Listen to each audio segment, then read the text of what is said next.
Hi guys and welcome back to Motoras Tamil. இன்னைக்கு நம்மக்கிட்ட மஹிந்திரா பொலேரோ இருக்குது. ஸோ இந்த காரோட ஒரு டீட்டெயில்டான டிரைவ் ரிவ்யூ தான் நம்ம இன்னைக்கு பார்க்க போகிறோம். அதுக்கு முன்னாடி இந்த கார் நமக்கு ரிவ்யூக்காக ப்ரொவைட் பண்ணதுக்காக நம்ம சேலமில் இருக்க எஸ்கேஎஸ் மஹிந்திராக்கு ஒரு பெரிய ஷார்ட் அவுட் கொடுத்துக்கலாம். புக்கிங்ஸ் அண்ட் டெஸ்ட்டுக்காக நான் டிஸ்கிரிப்ஷனில் நம்பர் ஆட் பண்ணியிருக்கேன், டெஃபினட்டாக செக் பண்ணி பாருங்கள். ஸோ சின்னதாக ஒரு வாக் அரவுண்ட் மட்டும் பார்த்துட்டு நம்ம ஸ்ட்ரைட்டாக இந்த கார் டிரைவ் எடுத்துடலாம். ஸோ இந்த காரில் பார்த்தோன்னா நமக்கு ஒரு 1.5 litre 3 cylinder turbo diesel engine கொடுத்துருப்பாங்க. ஸோ இது நமக்கு மேக்ஸிமம் ஒரு 75 BHP and 210 newton of torque produce பண்ணக்கூடிய ஒரு 3 சிலிண்டர் டர்போ டீசல் இன்ஜின் இதில் நமக்கு வந்துருது. 3 சிலிண்டர் இன்ஜின் இந்த காருக்கு எந்த அளவுக்கு ஓகேவா இருக்கும் அப்படின்னு நம்ம டிரைவ் இப்போ பார்த்தலாம். இந்த இடத்துல பார்த்தோன்னா நமக்கு இன்சுலேஷனுக்கான மெட்டீரியலும் கொடுத்துருக்காங்க. பேனட்டுமே வந்து நல்லா ஹெவியாகவே இருக்குது. ஸோ டிப்பிக்கல் ஓல்ட் ஸ்கூல் டிசைனில் தான் இன்னுமே இந்த மஹிந்திரா பொலேரோ வந்துட்டு இருக்கு. ஃப்ரண்ட்டில் நமக்கு ஹாலஜன் ஹெட்லாம்ப் செட்டப் கொடுத்துருக்காங்க. எல்லாமே நமக்கு ஹாலஜன் தான். இண்டிகேட்டர்ஸ் அண்ட் நமக்கு கார்னரிங் லைட்ஸும் இந்த B6 ஆப்ஷனல் வேரியண்ட்டில் வந்துருது. அண்ட் ஆல்சோ நமக்கு சின்னதாக ஒரு லேம்பும் கொடுத்துருக்காங்க, சிட்டி லேம்ப் மாதிரி. ஃபாக் லேம்ப் நமக்கு இந்த வேரியண்ட்லேயே வராது. அண்ட் நமக்கு ஃப்ரண்ட் கிரில் பார்த்தோம்னா ஒரு க்ரோம்லாம் ஆட் பண்ணியிருக்காங்க சென்டரில். And 180 mm of ground clearance இந்த காரை நமக்கு வந்துடும். ஸோ இப்போ நம்ம இந்த காரோட சைடு ஆங்கிள் எப்படி இருக்குது அப்படிங்கிறத பார்த்துடலாம். ஸோ இந்த பொலேரோ பார்த்தோம்னா நமக்கு sub 4 மீட்டரில் இருக்க ஒரு கார் தான். 2680 mm ஆஃப் வீல் பேஸ் இந்த கார் நமக்கு வந்துடும். 180 mm ஆஃப் கிரவுண்ட் கிளியரன்ஸ் கொடுத்துருவாங்க. அண்ட் ஆல்சோ அந்த ரியர் ஓவர் ஹேங் பார்த்தீங்கன்னா கொஞ்சம் ஸ்ட்ரெச் பண்ணி விட்ட மாதிரி இருக்கும். இந்த காரில் பார்த்தோம்னா நமக்கு ஒரு 15 inch ஸ்டீல் வீல்ஸ் கொடுத்துறாங்க, அலாய் வீல்ஸ் கிடையாது. ஸோ இது நமக்கு 215/75 or 15 inch வீல்ஸ் கொடுத்துறாங்க. இது நமக்கு வீல் கேப் மட்டும் ஆட் பண்ணி கொடுத்துருக்காங்க. 5 போல்ட்ஸ் வந்துருது. அண்ட் அந்த ஹிரிஞ்சஸ்லாம் பார்த்தீங்கன்னா அப்படியே உங்களுக்கு இருக்கும். ஸோ அந்த டிசைன் பேட்டர்ன் தான் அது எல்லாமே. அண்ட் ஆல்சோ ஓவர் இன்ச்லாம் நம்ம மேனுவலாக தான் அட்ஜஸ்ட் பண்ணிக்கிற மாதிரி இருக்கும் இந்த காரில். ஸோ உள்ளேருந்து கூட அட்ஜஸ்ட் பண்ணிக்க முடியாது. அண்ட் ஆல்சோ ஃபுட் ஸ்டெப்ஸ் கொடுத்துருக்காங்க, கண்டிப்பாக அது தேவை தான். ரியர் சீட் ஸ்பேஸ்னு பார்த்தோம்னா நல்லா தான் இருக்கும். ஸோ ஒரு 3 பேர் உட்காரலாம். நல்ல கேபின், வைடான கேபின் தான். ரியராக நமக்கு ஒரு ஆம்ரெஸ்ட்டும் கொடுத்துருக்காங்க. அண்ட் 2 அட்ஜஸ்டபிள் ஹெட்ரெஸ்ட் வந்துருது. அண்ட் மேக்ஸின் ஹோல்டர்ஸ் அது எல்லாமே வந்துடும். ரியர்லையுமே நமக்கு பவர் விண்டோஸ் வந்துருது. 4 விண்டோஸ்க்குமே இந்த காரை நமக்கு பவர் விண்டோஸ் கொடுத்துறாங்க. பொலேரோ B6 அப்படிங்கிற ஒரு பேஜிங் பண்ணியிருக்காங்க. ஸோ அந்த கிளாஸ் ஏரியாலாம் பார்த்தோம்னா நல்லா பெருசாகவே கொடுத்துருக்காங்க. அந்த ஸ்டிக்கரிங் ஜாப்லாம் பண்ணியிருக்காங்க. இண்டிகேட்டர்ஸ் பார்த்தோம்னா நமக்கு ஃபெண்டர்ஸில் தான் வரும். அண்ட் அந்த இடத்துல ஒரு பிளாக் கலர் கிளாடிங்கும் வந்து ஃப்ரண்ட்லேருந்து ரியர் வரைக்கும் கனெக்ட் பண்ணுற மாதிரியே கொடுத்துருக்காங்க. ஸோ இப்போ நம்ம இந்த காரோட ரியர் ஆங்கிள் எப்படி இருக்குது அப்படிங்கிறத பார்த்துடலாம். ரியரில் பார்த்தோம்னா நமக்கு இந்த காரில் வைப்பர் மட்டும் கொடுத்துறாங்க, டிஃபாகர் கிடையாது. ஸ்பேர் வீலேருந்து நமக்கு டெயில் கேட்லேயே மவுண்ட் பண்ணியிருக்காங்க. ரிவர்ஸ் லாம்ப்ஸ், இண்டிகேட்டர்ஸ் எல்லாமே நமக்கு ஹாலஜன் தான். அண்ட் ஆல்சோ பிரேக் லாம்புமே ஹாலஜனில் தான் கொடுக்குறாங்க. அண்ட் தேர்ட் ரோக் பார்த்தோன்னா நமக்கு ஜம்ப் சீட்ஸ் வந்துடும். ஸோ கம்ஃபர்ட் கொஞ்சம் கம்மியாக தான் இருக்கும். பட் ஷார்ட் டிஸ்டன்ஸ்க்கு 7 பேர் வந்து கண்டிப்பாக ட்ராவல் பண்ணலாம். ஹை மவுண்டட் ஸ்டாப் லேம்ப் நமக்கு அந்த இடத்துல வந்துருது. ரியரில் நமக்கு 2 பார்க்கிங் சென்சர்ஸ் கொடுத்துறாங்க. கேமரா இந்த வேரியண்ட்டில் வராது, டாப் எண்ட்லேயே அவங்க கொடுக்கல. அண்ட் இங்கேயுமே பார்த்தோன்னா ஒரு ஃபுட் ஸ்டெப் கொடுத்துருக்காங்க தேர்ட் ரோ பேசஞ்சருக்காக. இப்போ நம்ம இன்டீரியர் போயிட்டு காரில் என்ன ஃபீச்சர்ஸ் இருக்குன்னு பார்த்துட்டு ஸ்ட்ரெயிட்டாகவே டிரைவ் ஆரம்பிச்சிடலாம். ஸோ ஃப்ரண்ட் டோர்ஸ் இன்னுமே அந்த தட்டு சாலிடாக இருக்குது. அண்ட் நமக்கு இன்ஜின் ஸ்டார்ட் பட்டன் இந்த இடத்துல வந்துருது. ஹெட்லாம்ப் லெவலருக்கான பட்டன் கொடுத்துறாங்க. இந்த சீட்டுக்கு நமக்கு ஹைட் அட்ஜஸ்ட் ஃபங்க்ஷன்லாம் கிடையாது. டோர் பாக்கெட்ஸ் ஃப்ரண்ட்டில் சின்னதாக கொடுத்துருக்காங்க. அண்ட் லாக்கிங் அன்லாக்கிங் வந்து இந்த காரில் கொஞ்சம் டிஃப்ரெண்ட்டாக இருக்கும். இதுதான் ஆக்சுவலாக அன்லாக்கு. நம்ம எடுத்து விட்டோம்னா லாக் ஆகுது. நான் உள்ளே போயிட்டு காமிக்கிறேன். இதான் பார்த்தீங்கன்னா காரோட கீ. நம்ம லாக்கிங் அன்லாக்கிங் அண்ட் ஹெட்லாம்ப் மட்டும் ஆன் பண்ணிக்கலாம். இந்த இடத்துல ஒரு இலுமினேஷனும் கொடுத்துருக்காங்க கீ ஃபாப் கிட்ட. ஸோ உள்ளே வர்றதுக்கு நமக்கு கிளைம் பண்ணி தான் வர்ற மாதிரி இருக்கும். ஸோ இப்போ பார்த்தீங்கன்னா உங்களுக்கு வந்து கார் அன்லாக்கில் இருக்குது. இதுதான் ஆக்சுவலாக லாக்கு. ஸோ அப்படியே ஆப்போசிட்டாக கொடுத்துருக்காங்க. ஸோ ஃபர்ஸ்ட் நம்ம காரை ஸ்டார்ட் பண்ணிடுவோம். ஸோ அந்த டிப்பிக்கல் இன்ஜின் ரம்பிளோட ஸ்டார்ட் ஆகுது. கிளச் லாக்லாம் கிடையாது, நார்மலாகவே ஸ்டார்ட் ஆகும். அண்ட் நமக்கு ஒரு நார்மலான ஸ்டியரிங் வீல் கொடுக்குறாங்க. அண்ட் இன்ஸ்ட்ருமெண்ட் கிளஸ்ட்டு பார்த்தோன்னா நமக்கு ஒரு டிஜிட்டல் இன்ஸ்ட்ருமெண்ட் கிளஸ்ட்டு வந்துடும். அதில் RPM மீட்டர் இந்த இடத்துல கொடுத்துறாங்க, ஃபியூல் மீட்டர் இந்த இடத்துல வந்துருது, டெம்பரேச்சர் மீட்டர் நமக்கு லெஃப்ட் சைடில் கொடுத்துறாங்க, ஸ்பீடோமீட்டர் நமக்கு டிஜிட்டலாக தான் வருது. இதை கண்ட்ரோல் பண்ணுறதுக்கு நமக்கு இந்த இடத்துல ஒரு டாகுல் கொடுத்துருக்காங்க. ஸோ அதில் பார்த்தோன்னா trip A, trip B and odometer வந்துது. இங்கே பார்த்தோன்னா நமக்கு ட்ரிப் டைம்னு ஒரு இன்ஃபர்மேஷன் கொடுத்துருக்காங்க. அண்ட் ஆல்சோ நமக்கு ஆவரேஜ் ஃபியூல் எக்கானமி 11.3 கிலோமீட்டர் காமிச்சிட்டு இருக்கு. டிஸ்டன்ஸ் டு எம்டி வந்துருது. டயர் ப்ரெஷர் மானிட்டரிங் சிஸ்டமே இந்த காரில் கொடுத்துறாங்க. டயர் லைட்ஸ்லாம் அங்கங்கே ப்ளேஸ் பண்ணியிருக்காங்க. அண்ட் இந்த காரில் நமக்கு மியூசிக் சிஸ்டம் வந்துடும். ஒரு 4 ஸ்பீக்கர் சவுண்ட் சிஸ்டம் தான், டச் ஸ்க்ரீன்லாம் கிடையாது. ஏசியுமே இந்த காரில் நமக்கு வந்துருது. இது டாப் எண்ட் வேரியன்ட் தான். 2 USB-A சார்ஜிங் சாக்கெட் கொடுத்துருக்காங்க. ஒன்று சார்ஜிங்க்கு, இன்னொன்று மியூசிக்கு. ஆக்ஸ் கேபிளுக்கான சப்போர்ட்டுமே கொடுத்துருக்காங்க. ஒரு 12 volt சார்ஜிங் சாக்கெட் இந்த இடத்துல வந்துருது. இந்த இடத்துல கொஞ்சம் ஸ்டோரேஜ் ஸ்பேஸ் இருக்குது. ஒரு 5 ஸ்பீட் மேனுவல் கியர் பாக்ஸ், இது ஒன்று தான் இந்த டிரான்ஸ்மிஷன் ஆப்ஷன் இந்த கார்லேயே. அண்ட் ஆல்சோ நமக்கு பார்த்தோம்னா மேனுவலான ஹேண்ட்பிரேக் கொடுத்துறாங்க. 4 விண்டோஸ்க்குமே பவர் விண்டோக்கான கண்ட்ரோல்ஸ் வந்துருது. சைல்ட் லாக்கான ஃபங்க்ஷனுமே இந்த இடத்துல கொடுத்துட்றாங்க. அண்ட் 2 ஏர்பேக்ஸ் இந்த கார் நமக்கு வந்துடும். லோ பாக்ஸ் குட்டியாக தான் இருக்குது. அண்ட் ஆட்டோ டிமிங் IRVMல மேனுவலாக தான் அட்ஜஸ்ட் பண்ணிக்கணும். அண்ட் மைக்ரோஃபோனுக்கான பிளேஸ்மெண்ட் அந்த இந்த இடத்துல ஒரு கேபின் லேம்புமே கொடுத்துறாங்க. ஸோ இந்த கார் நமக்கு ரியா வீல் டிரைவில் வரும். ஒரு 1.5 லிட்டர் 3 சிலிண்டர் பெட்ரோல் இன்ஜின் கொடுத்துருக்காங்க. ஸோ இந்த கார் எப்படி பெர்ஃபார்ம் பண்ணுது அப்படிங்கிறத இப்போ நம்ம டிரைவ் எடுத்து பார்த்துடலாம். ஸோ வைஸ் இப்போ நம்ம இந்த மஹிந்திரா பொலேரோவை டிரைவ் எடுக்கலாம். ஸோ கிட்டத்தட்ட நம்ம கொஞ்சம் ஹையாக தான் உட்காந்துட்ருக்கோம். ஃபர்ஸ்ட் கியர் போட்டாச்சு, ஸ்ட்ரெயிட்டாகவே நம்ம டிரைவ் எடுக்கலாம்.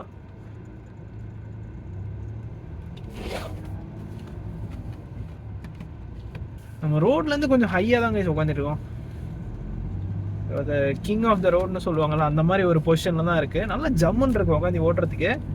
ஸோ பவர் பார்த்தோன்னா இனிஷியல் ஆர்பிஎம்ஸில் நல்ல அந்த பவர் டெலிவரி இருக்குது. அந்த 75 பிஹெச்பி தான் இருக்குது, இவ்வளோ பெரிய எஸ்யூவி அப்படின்னு சொல்லிட்டு மைண்டில் ஒரு தாட் வந்தாலுமே நீங்கள் அதை வந்து ஓட்டுறப்போ கம்ப்ளீட்டாக நீங்கள் மறந்துடுவீங்க. And 180 millimetres of ground clearance okay தான். ஸோ பொலேரோ பார்த்தோம்னா நமக்கு ஹில்ஸில் இருக்கிற பீப்புள் எல்லாருமே வந்து ப்ரிஃபர் பண்ணுறது பொலேரோ தான். ஏன்னா கோ எனிவேர் அப்படிங்கிற மாதிரி இந்த வண்டி எடுத்து நீங்கள் எங்கே வேணால் போகலாம். அந்தளவுக்கு ஒரு கேப்பபிளான ஒரு எஸ்யூவி. ரியர் வீல் டிரைவில் தான் வரும். அண்ட் நமக்கு பாடி ஆன் ஃப்ரேமில் தான் பில்ட் பண்ணியிருப்பாங்க. உங்களுக்கு விசிபிலிட்டி எல்லா சைடுமே டாப் கிளாஸாக தான் இருக்குது. நல்ல ஒரு பெரிய விண்டோ ஏரியா கொடுத்துருக்காங்க. ஸோ ட்ரைவ் பண்ணுறது நீங்கள் கொஞ்சம் எஃபர்ட் போட்டு தான் ட்ரைவ் பண்ணுற மாதிரி இருக்கும். ஸோ இந்த ஸ்டியரிங் வீலுக்கு நமக்கு ஹைட் அட்ஜஸ்ட் கிடையாது. அண்ட் ஆல்சோ சீட்டுக்குமே ஹைட் அட்ஜஸ்ட் கிடையாது. ஸோ அதனால் நீங்கள் கொஞ்சம் பழகி தான் வந்துட்டு இந்த டிரைவிங் பொசிஷனை கொஞ்சம் ஃபீல் பண்ணிக்கிற மாதிரி இருக்கும். ஸோ நீங்கள் உட்காந்திங்கன்னா அந்த லெஃப்ட் சைட் பேனட் உங்களுக்கு கம்ப்ளீட்டாக தெரியுது. ஸோ அந்தளவுக்கு அந்த சீட்டிங் பொசிஷன் வந்து எலிவேட்டடாக கொடுத்துருக்காங்க. ஸோ நீங்கள் ஹைட்டு கம்மியாக இருந்தாலுமே கண்டிப்பாக தெரியும். அந்த மாதிரி தான் இருக்குது. இப்போ நம்ம ஒரு சின்ன நேரோவான ரோடு, ஒரு வில்லேஜ் ரோடு மாதிரி தான் ட்ரைவ் பண்ணிகிட்ருக்கோம். கிளச்சு கொஞ்சம் ஹெவியாக தான் கைஸ் ஃபீல் ஆகுது. ஸோ பொலேரோ ஓட்டணுன்னா நீங்கள் சாதாரணமான ஆளாக இருந்தாலும் ஓட்ட முடியாது. நீங்கள் வந்து ஒரு ரகடான ஆளாக இருக்கணும். ஏன்னா இது ஒரு ரகடான கார் தான். ஃபீச்சர்ஸ்லாம் எக்ஸ்பெக்ட் பண்ணிங்கன்னா பொலேரோ நியோ இருக்குது, நீங்கள் அந்த கார் போயிருங்க. ஸோ பொலேரோ அண்ட் பொலேரோ நியோவோட கம்பேரிசன் நம்ம ஆல்ரெடி பண்ணியிருப்போம்.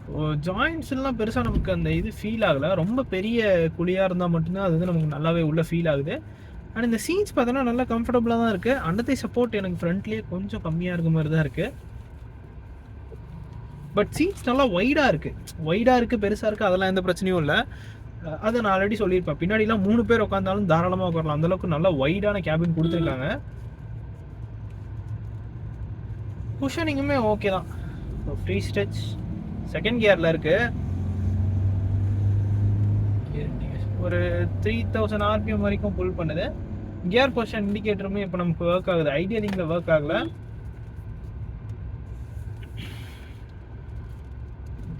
ஸோ பேட் ரோட்ஸ்னால் கண்டிப்பாக நீங்கள் கொஞ்சம் ஸ்லோ பண்ணி தான் வெட்டுக்கிற மாதிரி இருக்கும். ஸோ இந்த பொலேரோவோட யூஎஸ்பியை பார்த்தோம்னா நமக்கு இந்த மாதிரி இடத்துல தான் தெரியும். ஸோ இப்போ பார்த்தீங்கன்னா சின்ன ஒரு இன்க்ளைன் மாதிரி இருக்கும். ஸோ நான் செகண்ட் கியரில் இருக்கேன். ஸோ அப்படியே கான்ஃபிடெண்ட்டாக ஏறுது. இன்டிஸ்ட்ரக்டபிள் ஃபீல் கொடுக்குது அப்படின்னே சொல்லலாம். ஸோ இந்த இடத்துலலாம் பார்த்தீங்கன்னா கொஞ்சம் பேட் பேட்ச் ஆஃப் ரோடு தான் இதெல்லாம். இது வந்துட்டு அப்படியே ஈஸியாக க்ராஸ் பண்ணி போகுது. ஸோ கொஞ்சம் ஓப்பன் ரோட்டில் இருக்கும்.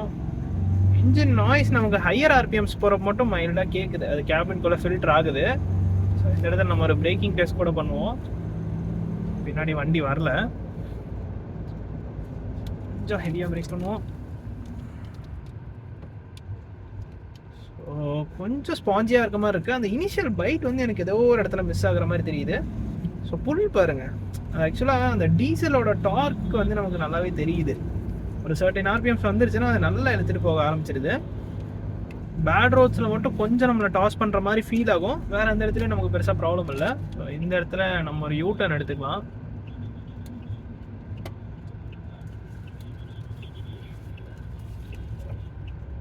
இப்போ நம்ம ஒரு ப்ராப்பரான ஒரு ஹைவேக்குள்ளே வந்தாச்சு. ஸ்டியரிங் ரீசெண்ட் ஆகுது, பட் கொஞ்சம் ஸ்லோ ஆகுது.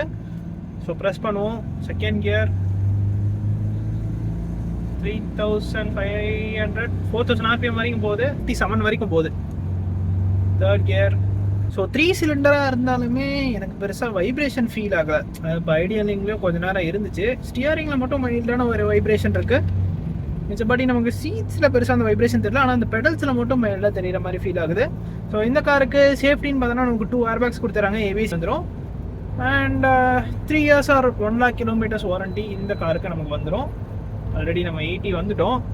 ஸோ கொஞ்சம் பம்பியான ஒரு ரைட் குவாலிட்டி தான் இருக்குது. இந்த வின் நாய்ஸ் மட்டும் எனக்கு மைல்டாக அந்த ஏப்ரல்லேருந்து வர மாதிரி ஃபீல் ஆகுது. நம்ம பார்ப்போம், இன்னும் கொஞ்சம் ஸ்ட்ரெச் பண்ணி கூட பார்க்கலாம். ஸோ இன்ஜின் ட்ராக்டபிலிட்டின்னு பார்த்தோன்னா நல்லா இருக்குது. நல்ல ஒரு கியர் ரேஷியோஸ் பண்ணியிருக்காங்க. கியர் த்ரோஸ்லாம் கொஞ்சம் லாங்காக தான் இருக்குது. ஸோ நம்ம கொஞ்சம் ஒர்க் பண்ணுற மாதிரி தான் இருக்கும். கொஞ்சம் நாச்சியான ஒரு கியர் பாக்ஸ் தான். ஸ்டியரிங் ஃபீட்பேக்குமே ஓகேவாக தான் இருக்கு பாருங்க. நான் பாயிண்ட் பண்ணுறேன், டேர்ன் ஆகுது வண்டி. அந்த ஒரு சின்ன ஒரு இன்புட்டுமே கூட அது ரியாக்ட் பண்ணுது. பர்ஃபார்மன்ஸ் நல்லா இருக்கு. ஸோ அதாவது இப்போ நாங்கள் கார்லேயே கூட யாரும் இல்லை, நம்ம 2 பேர் தான் ட்ராவல் பண்ணிகிட்ருக்கோம். ஸோ இந்த மாதிரி இருக்கப்போ நல்ல ஒரு அடிக்குவேட்டான பர்ஃபார்மன்ஸ் இருக்குது. எக்ஸ்பேன்ஷன் ஜாயிண்ட்ஸ் ஒரு 57 பக்கமாக போயிட்டுருக்கு. ஸோ தூக்கிலாம் போடல, அது பாட்டுக்கு அது க்ராஸ் பண்ணிடுது. அண்ட் லேட்ரான் ஃப்ரேம் தான் நான் ஆல்ரெடி சொன்ன மாதிரி ரியர் வீல் டிரைவில் தான் வரும். இந்த காரோட ப்ரைஸ்னு பார்த்தோன்னா நமக்கு கரெக்டாக 14 lakhs வருது ஆன் ரோட் ப்ரைஸ் எல்லாம். இது B6 ஆப்ஷனல் வேரியன்ட். கொஞ்சம் டிராஃபிக்கில் மாட்டிகிட்டு இருக்கோம். இந்த கார் பார்த்தோன்னா நமக்கு B4, B6 அண்ட் B6 ஆப்ஷனல்னு சொல்லிட்டு 3 வேரியண்ட்டில் வரும். கிளச்சு மட்டும்தான் எனக்கு கொஞ்சம் ஹெவியாக இருக்க மாதிரி ஃபீல் ஆகுது. ஸோ அதுவுமே நான் இப்போ ஷூ போட்டு தான் ட்ரைவ் பண்ணுறேன். ஸோ அதனால் கூட கொஞ்சம் இல்லாமல் தெரியலாம். நீங்கள் வெறுங்காலெலாம் ட்ரைவ் பண்ணிங்கன்னா அது நல்லாவே ஃபீல் பண்ண முடியும். ஸோ கொஞ்சம் டிராஃபிக் கிளியர் ஆகிருக்கு. ஸோ இந்த செக்மெண்ட்டில் நீங்கள் ஒரு ரியலான எஸ்யூவி பார்க்குறீங்க, இல்லை அந்த ஒரு 10 to 14 lakhs பட்ஜெட்டில் நல்ல ஒரு ஹில் ஸ்டேஷனில் இருக்க பீப்புளாக நீங்கள் இருந்தீங்க அப்படின்னா ஒரு கேப்பபிளான ஒரு கார் வேணும், எந்த இடத்துலையுமே வந்து நிற்கக்கூடாது அப்படிங்கிற மாதிரி ஒரு கார் நீங்கள் எக்ஸ்பெக்ட் பண்ணிங்கன்னா இந்த மஹிந்திரா பொலேரோ உங்களுக்கான சாய்ஸாக இருக்கும். ஒரு நாஸ்டாலஜிக்கான ஃபீலை வந்து இந்த பொலேரோவில் அவங்க இன்னும் ஃபாலோ பண்ணியிருக்காங்க. மைலேஜ்னு பார்த்தோன்னா நமக்கு இந்த காரில் ஒரு 11 to 13 வரைக்கும் எக்ஸ்பெக்ட் பண்ணலாம். ஏஆர்ஐலேருந்து 16 கிளைம் பண்ணுறாங்க. 11 to 13, 14 வரைக்கும் நம்ம ஹைவேஸ்லாம் ட்ரைவ் பண்ணால், செடேட்டிவாக ட்ரைவ் பண்ணால் நம்ம அதில் எக்ஸ்பெக்ட் பண்ணலாம். ஒரு 5-speed மேனுவல் கியர் பாக்ஸ் தான் இந்த காரை நம்ம கொடுக்குறாங்க. ஸோ ஓல்ட் ஸ்கூலாக இருந்தாலுமே நமக்கு லைக் இந்த digital instrument cluster, tyre pressure monitoring system, இந்த மாதிரி தேவையான ஃபீச்சர்ஸ் கொடுத்துறாங்க. 4 விண்டோஸ்க்குமே பவர் விண்டோஸ்க்கான கண்ட்ரோல்ஸ் வந்துருது. நான் 75 bhp தான் கொஞ்சம் கம்மியாக தான் இருக்கும்னு நினச்சேன், பட் என்ன வந்து சாட்டிஸ்ஃபை பண்ணியிருக்கு அப்படின்னே சொல்லலாம். ஸோ ஒரு 100 வரைக்கும் நம்ம க்ரூஸ் பண்ணலாம். நமக்கு இப்போது இன்றைக்கி வந்துட்டு பெருசாக நம்ம எக்ஸ்டென்சிவாக ட்ரைவ் பண்ணுறதுக்கான சான்ஸ் கிடைக்கல. மோஸ்ட்லி சிட்டிக்குள்ளே ட்ரைவ் இருந்துச்சு, சின்ன ஒரு ஹைவே ஸ்பின் எடுத்துகிட்டு வந்தோம். நம்ம இன்னொரு நாள் டெஃபினட்டாக ஒரு எக்ஸ்டென்சிவான ஒரு ஹைவே டிரைவ் நம்ம இந்த பொலேரோ பண்ணலாம். முடிஞ்சால் நம்ம ஆஃப் ரோடுக்கும் கூட எடுத்துகிட்டு போகலாம். ஸோ இதுதாங்க இந்த மஹிந்திரா பொலேரோ டீசல் மேனுவலோட ஒரு டீட்டெயில்டான ரிவ்யூ. இந்த வீடியோ பிடிச்சிருந்துன்னா லைக் பட்டன் தட்டி விட்டுக்கோங்க. அண்ட் ஆல்சோ நம்மளோட மோட்டோஸ் நம்ம சேனலுக்கும் சப்ஸ்கிரைப் பண்ணிக்கோங்க. See you guys in the next video. Take care, bye bye and drive safe.